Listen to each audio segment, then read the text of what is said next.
Pessoal, boa tarde, tudo bom? A ideia hoje é a gente entender um pouquinho o que é criptografia, né? Qual que é a importância disso e o que é o famoso SHA-256i, tá bom? Ahn, Criptografia, na verdade, é o estudo e a prática de proteger informações por meio de transformação desses dados, né? Ou seja, a gente vai cifrar algo para que só pessoas que tenham permissões consigam decifrar aquilo. Isso é criptografia. Qual que é o objetivo? É garantir a confidencialidade, integridade e autenticidade dos dados, tá? Basicamente, a gente tem dois tipos de criptografia aí, que é a simétrica, que vocês usam a mesma chave para poder cifrar e decifrar. O exemplo, a gente tem o AES aí, né? O DES também, né? E a criptografia assimétrica. Outro exemplo da criptografia simétrica, a gente tem o app também, tá, pessoal? E o app tem um problema relacionado aos IVs dele, que são transmitidos pela rede sem ser criptografados em texto plano, tá? Depois a gente vai falar disso. Sobre a criptografia assimétrica, são aquelas que usam um par de chaves para poder trabalhar na cifragem e na decifragem da informação, tá bom? Exemplos, RSA e ECC, tá? São criptografias que utilizam chaves públicas e privadas. Vocês já devem ter escutado falar sobre isso e daqui a pouco no curso a gente vai falar mais um pouquinho disso, tá bom? Então a criptografia é importante para poder justamente cifrar uma informação para que ninguém leia. E qual é a importância de cifrar? Imagina que vocês estão fazendo um cadastro num sistema aí, um site de compras. Aí na sua tela, você digita a sua senha que você está cadastrando. Repara, se essa sua senha está trafegando pela internet de um modo que ela não esteja cifrada, todo mundo no meio desse caminho vai conseguir ler essa senha. Se alguém for lá e fizer um snifing, né, farejar aqueles pacotes, essa pessoa pode conseguir ler essa senha. Ou seja, senhas devem ser transmitidas pela internet de maneira criptografada, tá bom? E não só transmitidas. Quando essa senha chega lá no servidor, né, lá no banco de dados, essa senha tem que ser salva e armazenada de maneira criptografada, né, de maneira cifrada, seja por uma chave simétrica ou por uma técnica assimétrica, ou ainda fazendo codificações com funções hash, por exemplo, tá? Funções hash, na verdade, elas não são usadas para poder cifrar algo, mas sim para poder verificar a integridade dos dados, proteger senhas e dar suporte a assinaturas digitais, tá? E mineração de blocos também, como Bitcoin, tá bom? Qual que é a ideia? Uma função hash, ela tem uma transformação unidirecional. Se você tem uma senha escrita e você aplica uma função hash nela, como por exemplo o SHA-256, você vai transformar esse dado em um outro valor, só que esse valor você não consegue retornar ele para o dado original. Se vocês forem lá no Google, igual tem no exemplo aí do lado, que vocês estão vendo, a gente tem vários sites que trabalham com isso aí, que mostram como que acontece essa função hash do SHA-256, como que acontece criptografia simétrica e assimétrica. Qual que é a ideia do SHA-256? A gente entra com um texto que seria a nossa senha lá.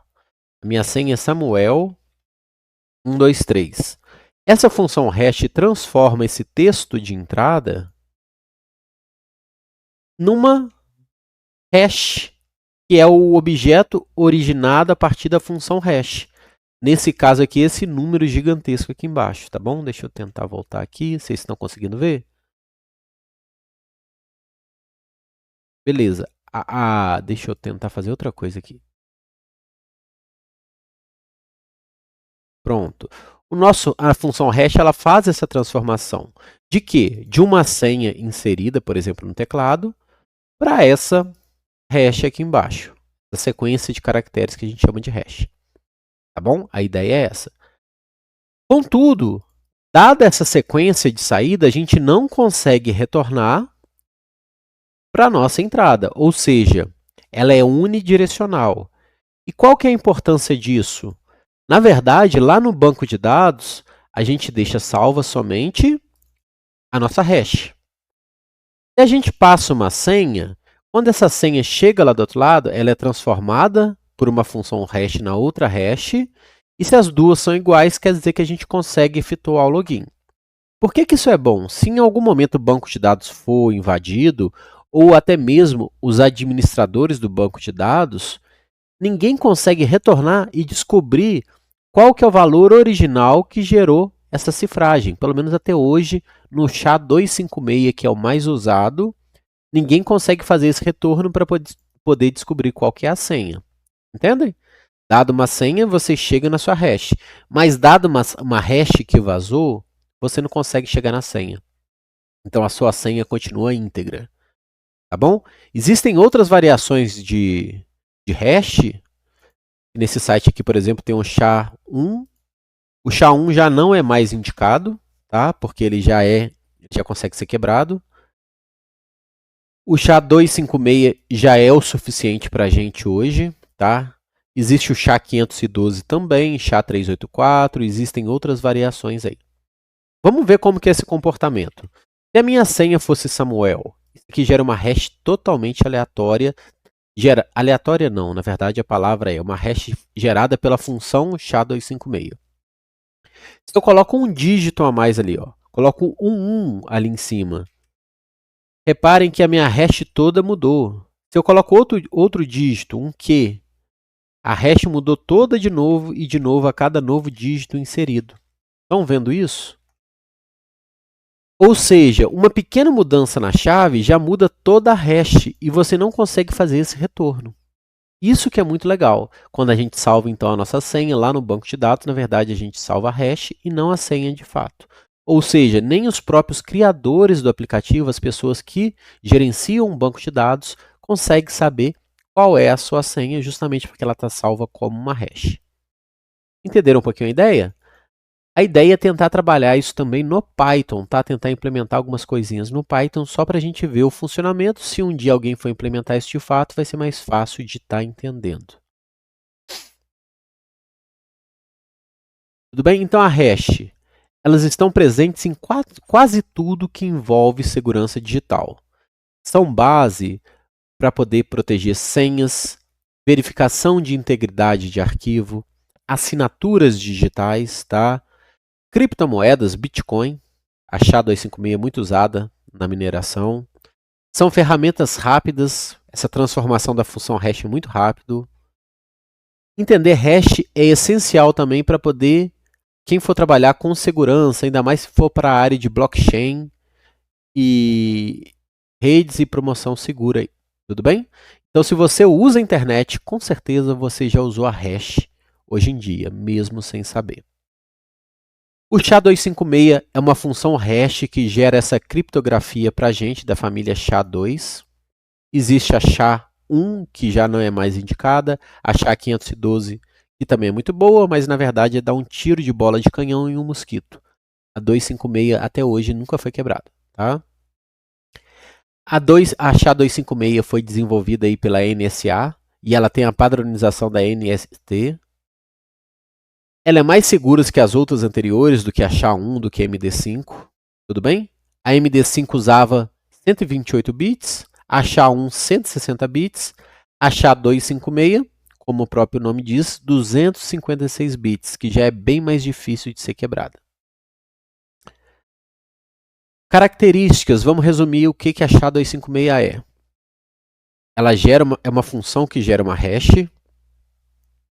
e sempre uma mesma entrada gera uma mesma hash. Se eu mudar um dígito da entrada, a hash é totalmente diferente. Ela é unidirecional no sentido que a entrada gera hash, mas da hash a gente não gera entrada. Então, mesmo se o banco de dados for invadido, a gente não consegue saber qual é a senha do usuário. Ela é muito sensível, porque uma pequena mudança já gera uma hash totalmente diferente. E na prática, ela não causa colisões. Para cada dado que a gente coloca aqui em cima, para cada senha, por exemplo, que a gente vai transformar, a gente vai ter uma hash diferente sem colisão. Beleza, gente? Vamos tentar trabalhar isso um pouquinho lá no Python. Vamos fazer um teste aqui só. Pelo site, se a minha senha fosse Samuel123, vamos copiar aqui qual seria a nossa hash, tá? Isso aqui gerado pelo SHA-256. E a gente vai comparar com a implementação. Ela tem que gerar uma hash idêntica. Tudo bem? Eu só tentar enquadrar aqui melhor. Pronto, assim eu acho que fica melhor. Então, ó, eu vou até guardar aqui em cima. Senha Samuel. Ela gera hash. Aquela hash bem grande ali, tá bom? E aí a gente vai começar a implementar isso aí de fato em Python, tá? A ideia aqui é utilizar uma biblioteca. Ela já tem esse programa da hash implementado. Qual que é a biblioteca? Hashlib. Então é só a gente fazer o import hashlib aí. Tudo bem? A gente tem que lembrar algumas coisinhas do Python aí. Se eu tivesse, por exemplo, a minha senha salva em uma variável aqui. Samuel, né? Samuel com S maiúsculo ou minúsculo? Vamos só verificar para a gente não fazer errado. Samuel 132 minúsculo, tá? Então a minha senha de entrada, Samuel 132. Se eu imprimir essa senha dessa forma, óbvio para todo mundo, eu estou imprimindo a string Samuel 132. Se eu utilizar o ponto encode, na verdade eu vou ter quem? Eu vou ter o meu texto escrito na forma binária. Se a gente vier aqui colocar o type dele, por exemplo, a gente já vai ver que isso aqui, na verdade, é o texto, mas o texto escrito na forma de bytes. Até aqui tudo bem? Por que a gente vai ter que trabalhar com esse encode? Porque o SHA-256 trabalha justamente com sequência de bytes. Ele vai criptografar essa sequência de bytes. Então é importante para a gente usar o encode aqui. Entender o encode? Ele transforma uma string comum em uma string do tipo bytes. Beleza? Tranquilos com isso? Então eu tenho a minha senha em bytes. Eu quero transformar ela num hash. Vou até escrever aqui, ó. Qual é o hash? O hash eu vou utilizar a biblioteca hashlib, que já tem implementada a função. Eu vou acessar o método lá dentro. Qual é o método? SHA-256. Ele já tem pronto para a gente. O que eu vou passar de parâmetro para esse método? Vou até aumentar a letra um pouquinho aqui. Pronto. Eu vou passar de parâmetro justamente o dado, que aqui no caso é a senha. Só que é a senha como bytes. Então é senha.encode. Tudo bem? Bora rodar isso aqui, se funciona? Funciona. Se eu imprimir somente o meu hash, o que eu vou ter aqui? Ele fez referência ao meu objeto aqui, lá na memória, tá? Se eu quiser de fato imprimir o que é o meu hash? Eu vou usar o ponto digest. Tem função, né? Isso. Reparem, o que é a minha hash? A minha hash em binário é justamente essa sequência aqui, ó. Apareceu para vocês aí. Deixa eu ver se estou gravando a tela certa. Tá, né? Essa sequência que apareceu para vocês é a minha hash. Existe outra função que é a xdigest. Cadê ela? Pronto, achei.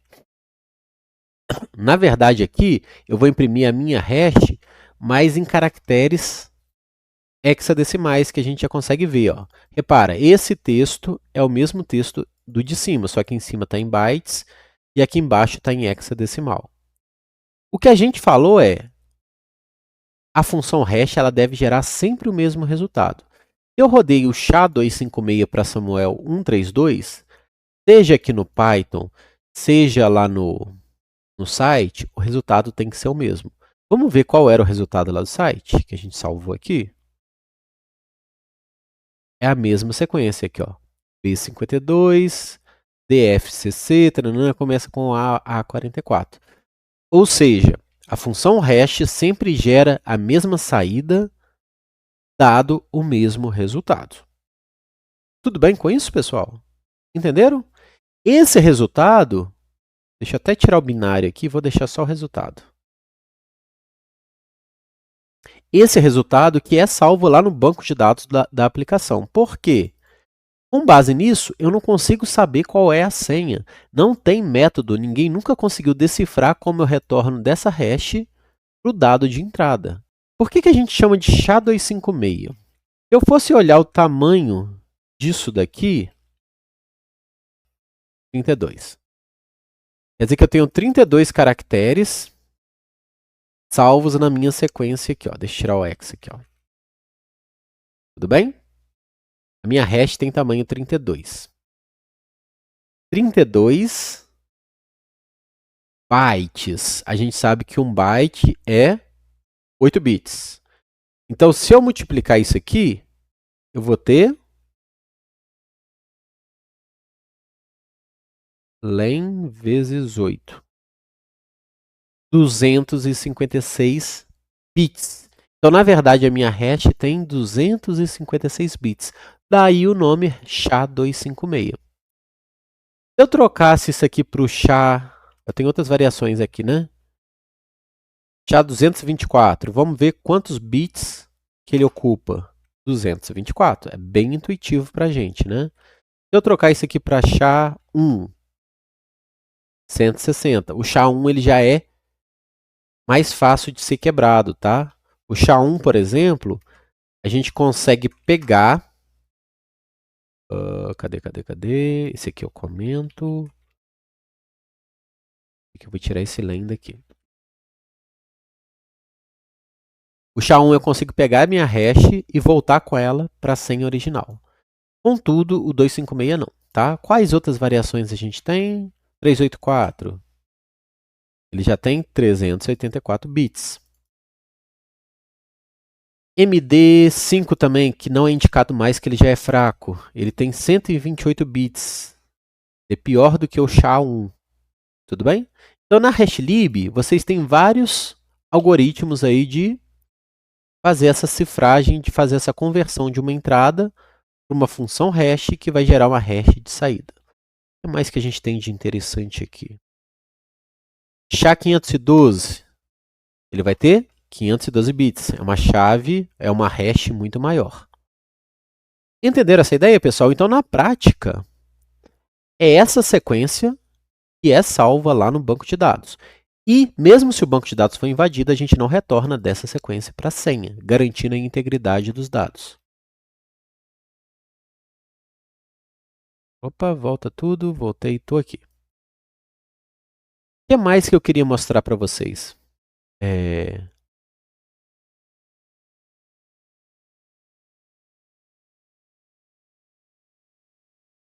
Vamos fazer uma outra simulação aqui. E voltou a tela. Vamos fazer uma outra simulação aqui, que a gente vai simular uma tela de login. Funcionamento de uma tela de login, vai. Ó, eu vou ter uma variável que é senha armazenar. Eu vou usar o SHA-256. E aqui eu vou passar a senha. Vamos supor que a senha seja Samuel 963. Tudo bem? Essa senha eu vou pegar o binário dela, vou converter para HashLib, SHA-256, e vou armazenar ela em senha armazenar. Tá? Então, se eu fizer o print aqui, eu vou ter quem?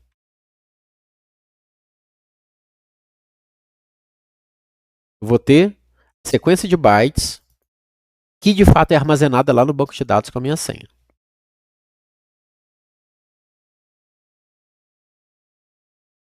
Tudo bem? Então, na prática, é isso que acontece. Vamos fazer um sisteminha de login, que eu vou pedir para a pessoa digitar a senha. Essa senha vai ser transformada pela SHA-256 e eu só vou liberar o login caso a senha esteja correta. Eu posso fazer um while true aí, né? Bem básico. Esse aqui é exercício de Edson, né? Programação 1 lá. Aí eu vou ler a senha Para ler do teclado é input, né, gente? Quem lembra do Aedes 1 aí? Digite a senha. O que for lido do teclado, eu vou transformar pelo SHA-256. Então aqui vai ser, só que eu tenho que transformar para byte e depois guardar isso. Eu posso usar a mesma senha aqui, tá? Isso aqui não tem problema não. E aqui eu faço, ó, if a senha lida. Na verdade não é a senha, né, pessoal? É a hash, né? Vou colocar aqui, ó. Hash. Vai ficar mais bonitinho isso aqui. A hash armazenada. Se a hash é igual a hash armazenada, o que eu falo? Print acesso liberado. E aí eu chamaria uma função que dá acesso à pessoa. Se não, eu vou falar erro na senha. Tente de novo. E aí eu poderia dar aquelas 3 tentativas que a maioria do sistema dá, né, e bloquear depois de 3, tá? Mas isso não é a Aedes 1, é só para poder testar como que funciona o SHA-256. Então vamos lá. Vamos supor que eu inseri a senha OPQ. Ele tem que falar erro na senha. Tente de novo. Eu inseri outra senha. Errado. Inseri outra senha. Errado. Eu poderia inserir várias senhas aqui em tentativa e erro? Poderia. Conseguiria acertar? Pelo teorema do macaco infinito, ad infinito e além, daqui a 1 milhão de anos talvez eu acertaria. Mas é extremamente improvável, mas muito improvável, tá? Tudo bem? Contudo, se eu entrar com a senha correta, que é Samuel 963, ele tem que falar a senha correta. Opa, erro na senha? O que eu fiz errado aqui, hein?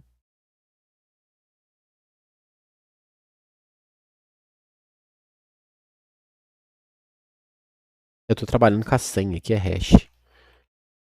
Descobri o meu erro, tá, pessoal? Bora voltar aqui. Vou colocar as senhas erradas. Agora eu coloco a senha certa. Que não é hash, é Samuel 963. Acesso liberado. Ah, eu esqueci do break agora, tá vendo? A Aedes 1 fez falta aqui, ó. Break, pronto. Senhas erradas.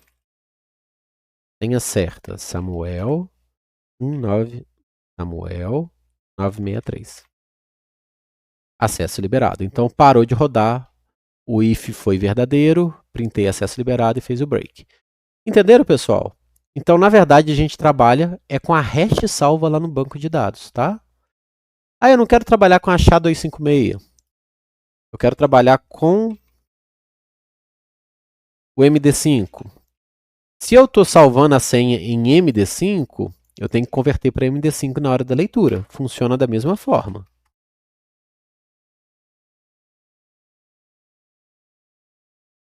Entendem? Quero trabalhar com a SHA-512. Funciona da mesma forma. Só que eu tenho que garantir que o que está lá no banco de dados corresponde ao que está sendo convertido pelo usuário. Pessoal, entenderam? Entenderam o que é a SHA-256, a SHA-512, o MD5? Por que não usar o MD5? Por que não usar a SHA-1, né? Justamente porque são fracas, né? Lembra aqui que a gente testou? O MD5 tem 128 bits, é mais fácil de ser quebrado. E a SHA-1 tem 160 bits, também é muito fácil de ser quebrado. Pessoal, por hoje é só uma introdução mesmo para a gente entender o funcionamento da cifragem, né?